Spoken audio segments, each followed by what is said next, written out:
Hello, this is Mark. I work at one of the Apple retail store. I'm going to talk about the new Mac Mini 2011, and I really have to say I don't really like this model very much because the new Mac Mini 2011 doesn't have the optical drive.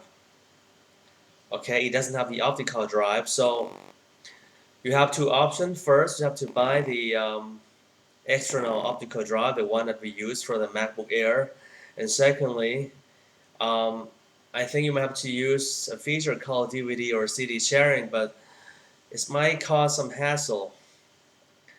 Okay, so well, let's get deeper into the specific. And I will put the server aside, the Mac Mini server for a while. I'll get back to that later on with another clips. But for now, the new Mac Mini 2011 is now available in two configurations. Well, the Intel dual-core i5 is standards across the entire lines 2.3 and 2.5. But if you go for the least expensive one, you get 2 gigs of RAM. But top of the line, you get 4. I would suggest you should go for the top of the line because you get 4 gigs because 2 gigs of RAM is not enough for Lion. And for the graphic card, if you go for the entry level, you got the Intel HD 3000. If you go for the top of the line, you get the AMD Radeons. That one's 6630 something.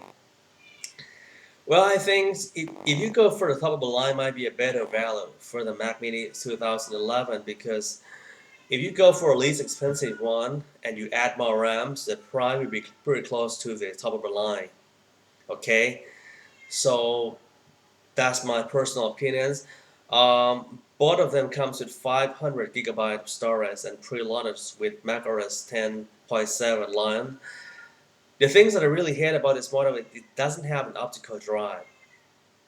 Well, in US, if you want to rent movie like HD movie for $9 from the Apple retail store, I think it's easy.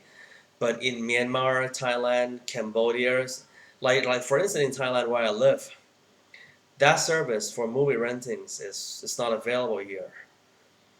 So if you want to watch videos, well, probably want to download BitTorrent file from the internet. But if you don't have access to the internet, and I really hate one feature it's called internet recovery or something because the thing is we cannot rely on this thing.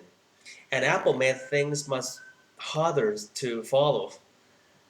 And and they're trying to make things cause more hassle for end users like us, honestly.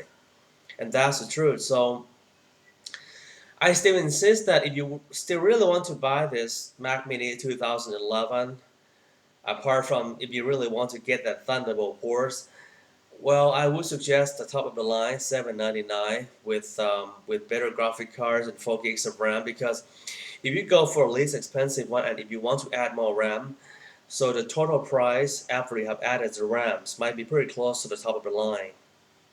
So that's my personal opinion. But I, as I said earlier, millions of times if you've been following my clips, the thing is, the Mac Mini is not a desktop computer. It looks awkward because actually it's a laptop. And this time it's going to be more awkward because it's a laptop on your desk without an optical drive. So if you want to add an external optical drive to the Mac Mini, it's going to cost more something called cable clutters on your desk. Okay, so well, it's up to you, but for me, I suggest the 799 one, top of the line. Thank you